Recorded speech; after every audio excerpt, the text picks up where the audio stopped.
Hi guys, welcome back.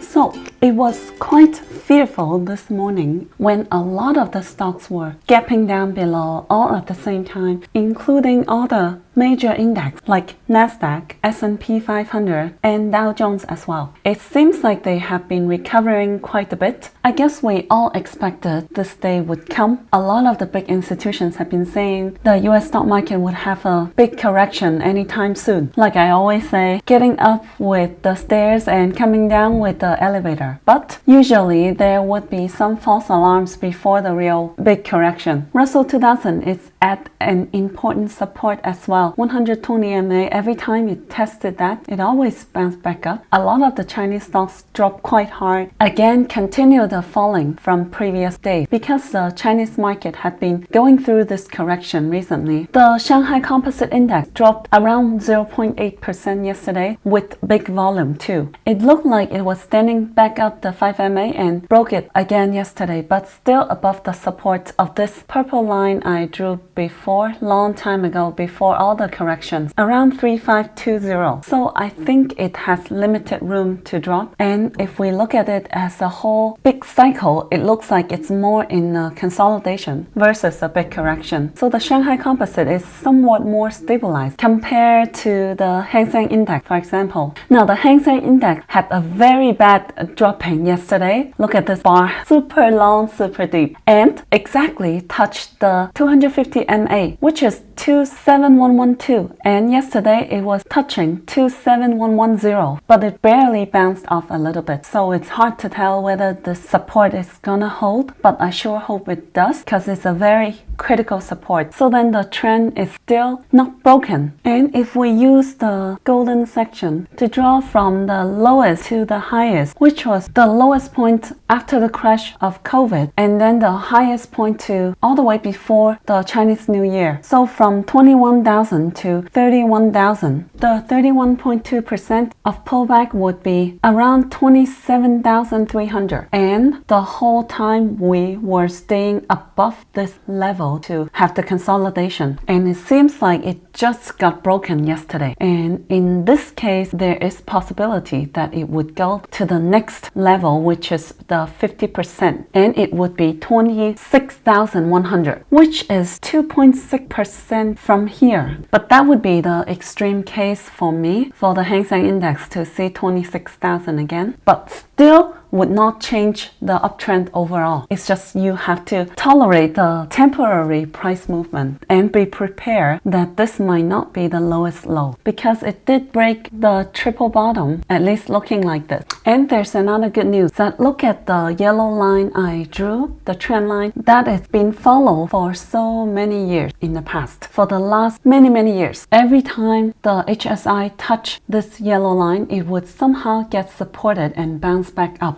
See here in 2003, 1, 2, 3, 4, 5. This is the 6th time. So I'm hoping it can also do the same thing. The only times that it broke this trend line would be the 2007 financial crisis crash and the crash in 2015, and also last year the crash of the COVID. So throughout the past decades, it only broke this trend line 3 times with major crash in history. So I really doubt that this time it's gonna be a crash like those major ones. So I still prefer or favor the situation that it is acting as a support again. Yesterday it looks like it's breaking it with volume. So I'm hoping with a little consolidation, maybe for a few days, it would get stabilized and show some reversal, because I am still bullish in the Chinese and Hong Kong market. Overall, I think the uptrend has not changed, and I'm still looking forward to the breakout. Now it's just gone back to the consolidation phase, and quite scary to look like it's breaking this trend line. So I do see hope, and we might be near the end. Maybe give it a few more days to suffer. If it stops bleeding, stop falling within a couple days, there might be a nice rebound after that. Some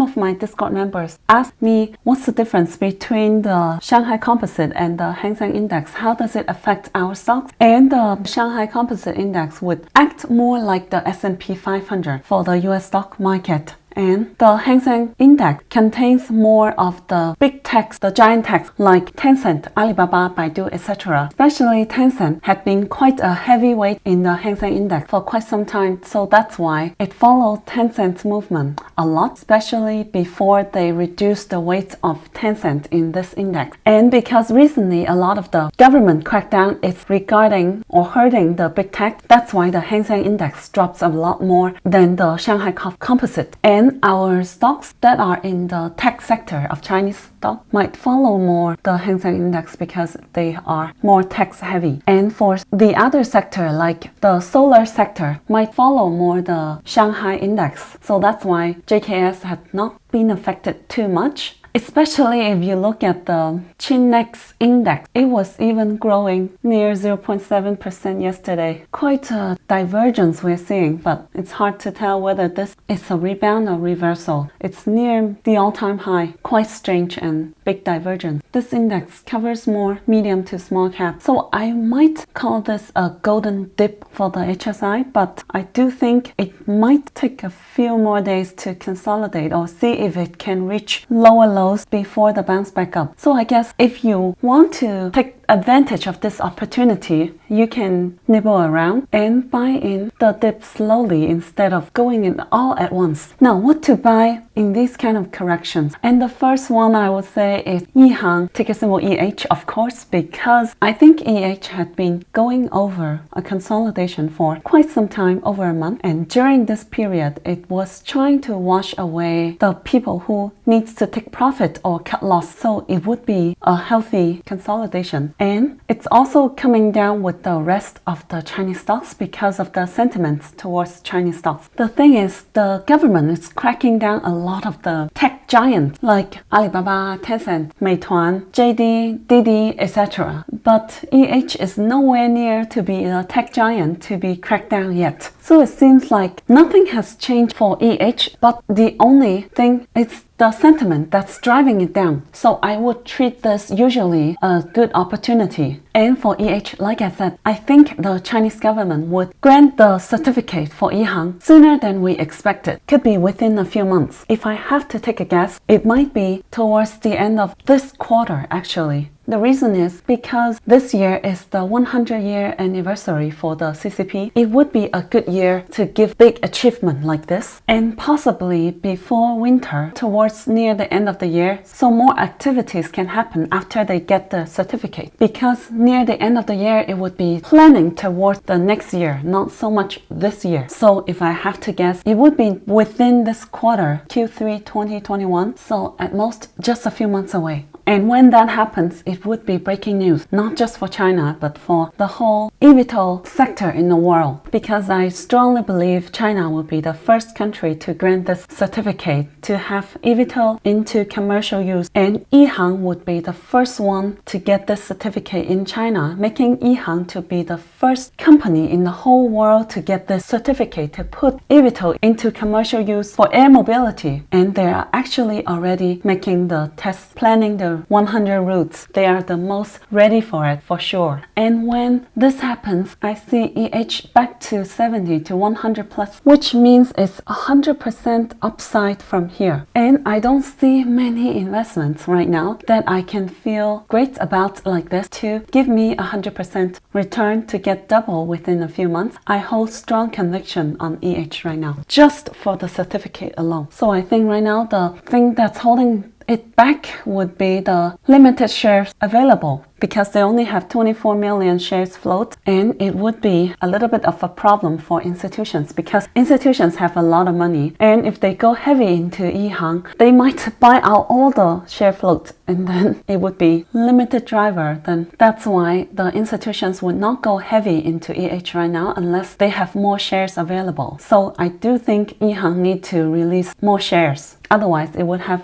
limited room of growth. So that would be the first priority for me to add anything during the correction. Today, it had touched exactly the 60 MA to be 30.57, and the lowest today was 30.62, precisely backtesting the 60 MA and got supported. And I remember it was one of the first stocks out of all the chaos in the morning to close the gap while everyone gapped down below So that would be one of the good signs. Funny, yesterday I was making a vote on the Discord, asking everyone's opinion which one I should add in this correction. First one is EH below 33, because I did see it's quite possible to go below 33 again with the correction, and ZEP at around 10, and NCTY WIMI can. So from the vote, we can see the strongest vote would be EH by far actually, and next one is CAN and then ZEP, and it would be a right choice because it did bounce back up the strongest today. But I was quite busy typing all the messages on the Discord, trying to give some calm during the chaos and thinking of making this video when everything is falling so hard. So I'll see what price it stay within after I finish the video. But the sure thing is to buy around the 60 MA or important support, you can catch a nice rebound after that. The next support for EH would be not far away actually, 29 and then next 27. So we have quite a few supports below it if it actually gets there. But I see this as less possibilities though, unless we have further black swan. Next is ZEP, ticker symbol ZEPP. I think that would be another good option to buy within during the correction. I think ZEP had not taken off yet, and this nice correction gives it back a good price range to add more. And out of all the tech giants, I think Xiaomi is the one that get hit the least. Not much problem with the anti-probe or data leak and ZEP to be within the Xiaomi ecosystem. I feel it's not much affected, but mostly the sentiments towards Chinese stocks. And the best thing is, I think the Chinese health tech sector had not taken off yet for real. We haven't had even the beginning of the takeoff for this sector. So I think in the future, this sector would be one of the hot sector, and ZEP would benefit from that. The other one is Yi, ticker symbol YI, the 111 Inc. It's a telehealth platform in China. My Discord member asked me quite a few times and I didn't have time to share about this. It is in the health tech sector that has been quite beaten down lately.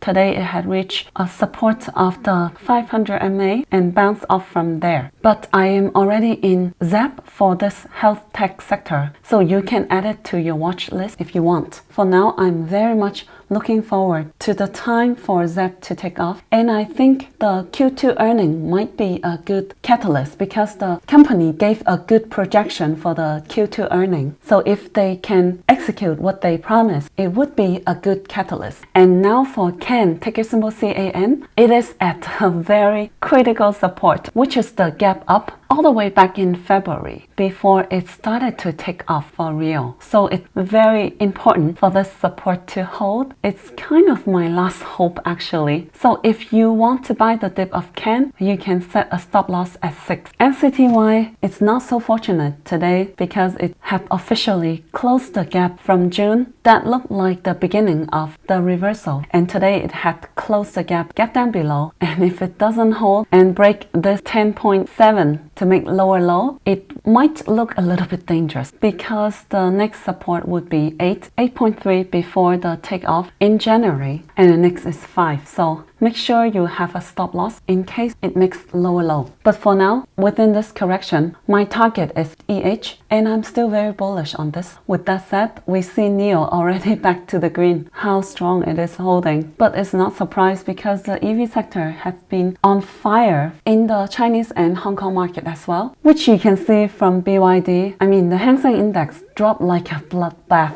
these few days, and BYD was only growing or staying sideways mostly. The Chinese EV sector is definitely remaining strong, and CATL, the big battery company, actually making all-time high yesterday, growing 3%, almost double from the lowest of March, hitting 1.3 trillion yuan. So that's it for today. Let me know what you want to add with this correction.